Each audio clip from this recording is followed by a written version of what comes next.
Hi there, I'm David. And I'm Kathy. And this is Keto Country Homestead Origins. In this video, we're going to talk a little bit about where we came from, where we are now, and where we hope to go. But mostly we're going to focus on how we got started. Hey y'all, I'm Kat. My husband and I moved our family from the city to the country hills of Kentucky to build our homestead, now keto inspired. David always says, "A good man leaves an inheritance for his children's children." That's exactly what we're doing on Keto Country Homestead. So we started in North Carolina. We lived at the beach and we had very little land because we rented a little duplex. So we lived on one side of the building and it was all the way at the end of the street, so we could pretty much hide what we were doing if we needed to. Nobody really needed to know, I guess. But we weren't able to have any chickens, so we did the only thing we really could do. We had a garden and we ended up getting rabbits, which was an absolute obsession, I think, of mine. Well, it ended up working out really well for us. The rabbits thrived. We did extremely well with them. The garden was right next to the rabbits, and the compost was right next to the rabbits. Yeah, we just had to basically rake it from under their cages right onto the garden space. Mm-hmm. Yep. And then the butchering station that we had set up was right next to the rabbit barn, but it was around some bushes because I didn't want to do that too close to them. But anyways, we had everything kind of nice and tight, and I think that's where we caught the idea that you could do a lot on a little bit of acreage, a little bit of land, and that was just a lot that the duplex was on. Anyways, we just started to realize that you didn't need to have a big 30, 40, 50, 100, 200 acre farm to produce good food. You just had to be clever, smart, and manage and organize what you had well. And so we started to get more inspired. How far could our investment go? If we were to invest in land, how far could we make it go in terms of creating a homestead for us? So that really amped up the dream at that point once we started to see firsthand what we could do with very little resources and what other people could do with just a little bit more resources than what we had. That really inspired us, wouldn't you say? Mm-hmm. Yeah. Yep, and then in April of 2016, we left North Carolina and we moved to Kentucky, and which was a really good decision. Mm-hmm. And we bought our first house here in Kentucky, and it's 5.5 acres, and the property, not the house. Well, yeah. So pretty much right away in May for Mother's Day, I got a dog and 3 goats. And that was a good deal too. Ordered chicks. Yeah, we got all of it. How much did we get the dog and goats for? $300 for everything. I think that's right. $300 for the dog and 3 goats, and the mom goat and 2 babies, and the mom goat was in milk, so I was able to milk her for a while. Yeah, like right away we were getting goat milk. And the dog was Great Pyrenees. Dixie. Our girl baby. So, and she's the queen of the property to this day. And we got her a man. We got her a stud, Viking, who was a Great Pyrenees. And oh boy, do I love that dog. But they make the most wonderful puppies. And they are so good and helpful on the homestead. Oh yeah, on all the homesteads that they are on. Yeah, those puppies. To put this into perspective, we live on the Daniel Boone National Forest. There are bears, bobcats, lions, and there have even been wolves here. Someone from our church has killed one. I've seen them, and I've tracked them as well. And tons of coyote. With all of that being said, all those dangerous wild animals, and my children play in my yard with chickens and goats and ducks and sheep. And we have not had one single problem with those predators. Not one. Because of the work that the Great Pyrenees do. They're a little bit lazy during the day, but they work all night. and they've kept those predators away. And the only times we've had any real problems, it was like with raccoons. Yeah. And that was when we put the dogs up for a night. Like maybe they were having a problem, or there was a neighbor dog that was irritating them, or maybe they were sick. Whatever reason, if we locked them up or had them stay somewhere overnight or had to put them on a chain or a tether, it was only on those times raccoons would come onto the property and Sneaky. yeah, and give us problems. Anyways, I went on a bit of a rant there about the Great Pyrenees because I love them so much. They're a huge, huge benefit Oh yeah. to our property, to our homestead. So yeah, after we got the dogs, we got chicks right around the same time too, and built a brooder, and then we built a big chicken coop, and that was a lot of fun. Well, you did most of the work. I helped her with some structural or integral issues, but I was... And the heavy lifting too, and my mom helped too. Oh yeah, she did. Yep, she helped me build a couple walls and maybe part of the roof too. I can't remember all because it was a long time ago, and it was a stressful time because my birds were getting too big for their brooder, and I had to get it done, but it was super hot and it was just annoying and terrible. So Yeah. it was a great time. It was really hot, I remember that. But you know what? You did a really good job, and it worked.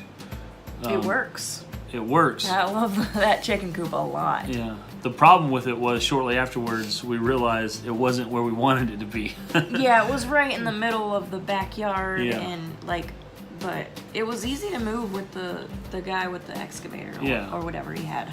Yeah, it was. It was easy for him. From there, we built some more coops for our. The guineas is what we built it for. Oh, we got a pony. That was cute. Oh, that sucked. I hated that pony so much. He was mean. No, he was a Shetland pony, and apparently they have bad attitudes, like all of them. I didn't know that. But Yeah, Peanut. I was not a fan of Peanut. and we got more goats and more goats and more goats and more goats and more goats and more goats, and then baby bottle sheep.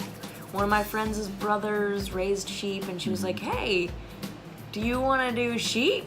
I was like, "Okay, I'll try it." So I got 2 baby bottle sheep and started with that. Then I Yeah. got 2 more. Well, I like the sheep. The sheep are super friendly, super nice. And the goats were friendly too, but goats are mischievous.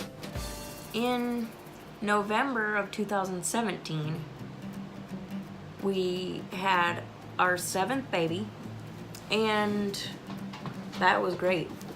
But it limited the time that I was able to do projects or do anything, and David was too busy with work. So Which is why you made the chicken coop in the beginning also. yeah. I didn't have time for it. I would have helped her. I should have clarified that earlier. No, so we got rid of a lot of things. We only kept the sheep, a couple rabbits, and just the chickens. And then in August, when the baby was 9 months old, I guess, then I broke my foot. So at that point, we sold the sheep, and then the kids were able to keep track of the chickens and the rabbits. That's really easy for them to do. And now I'm better, my foot's better, I can walk, I can do anything. And also work, we've gotten a lot better of processes, so we do our work a lot faster. Also right now is a slow time of the year for us. So Work as in making bows and arrows. yes, Yeah. we have a business. That's our profession. I'm a bowyer. She's a fletcher. We both make arrows. Actually, I took over the arrows last year. And she's a seamstress. She makes leather goods. So that's what we do for a living. Funds all of this. So now we're just trying to build our way back up with the right processes and also teamwork. Working together. I'm not going to take on anything that he doesn't want to do because that's just the best way to do it. And I need help. I'm not doing it by myself anymore. So, yep. I feel like we're missing something. Garden. Doing something. All of 2017-18 garden. Yeah. We had a really small garden behind the canning house, which is the little shed by our house. We had a really small one the first year because we moved in April, so I had to start something real quick. So I did like peppers and tomatoes and cucumbers. I think that was it that first year. So good though. So good. That soil back there was so good. Yeah. Is so good. We're gonna have peppers back there probably this year. Yeah. And then we moved the garden next to our house. It'll be a kitchen garden, and then David's gonna have a garden in the front yard by the fence. Hopefully every year gets better. Yeah. I mean, if we make mistakes, we learn from them. So it's totally cool, bro. But I've built my rabbits back up since when my foot healed. I bought new rabbits and traded them out. Got some really good meat rabbits, so now we have a really good stock of rabbits. We are hatching eggs currently. They are incubating in our bedroom. We also bought a new lamb, and we are about to have puppies. So who we're tagging is Roots and Refuge. Yeah! And I really, really, really like that channel. Yes. A lot. Yes. So much. So anyways, we are planning to go to the Shindig, which they're hosting, well, with VW Family Farms. I feel like every time we say shindig, someone should be like, yeah! But we got kids asleep, so I probably shouldn't do that. Anyways, I wanted to tag Jess and Jeremiah from Roots and Refuge to do this Booyah! Homestead Origins video. Yes. And it should be really fun, and I can't wait to see that video. And straight up, I gotta tag my main dog, my main bear, Big Bear Homestead, Little Bear, Big Heart. Nah, he's a big bear. That will be a really cool video to watch. I'm really looking forward to this because every Homestead Origin everyone has a story. video would be awesome. Yeah. But like, these are our favorite peoples. Yes. But Big Bear tells it. Him and his wife both are good storytellers. I'm looking forward to that, and keep it going. Keep tagging more people. We want to see as many origin stories as we can. So we're tagging 2. Yes, if you make tag more if you want. That'd be cool. And when you make your video, just send it to me so I can put it in a playlist. Yeah. So I can have, everybody's. And if you haven't been tagged and you like this idea, make one and send it to me, and I will put it in the playlist. Yes, we want to see it. I want to see it. Homestead Origins is awesome. We see these really big channels, and we're super impressed. We're super inspired. But you know what? They had an origin too. They had a starting point too. Someone inspired them when they were a little seed or a little sapling. Yeah. And someone watered them with content. So it'd just be nice to see how everyone has progressed and where they came from and how they started. I'm super looking forward to this. I'm glad we're getting in on this early and get to watch all the new content coming in. So thank you in advance. Thank you for your support. Give this video a thumbs up. Let's get as many eyes on this as we can. If you hadn't hit the subscribe button yet, what the heck are you waiting for? We're waiting and praying on you. Come on, join our Keto Country Homestead family. We would greatly appreciate it. And we look forward to being able to produce more content for you with projects, homesteading, gardening, and just some family fun. As always, thank you for watching. And God bless you.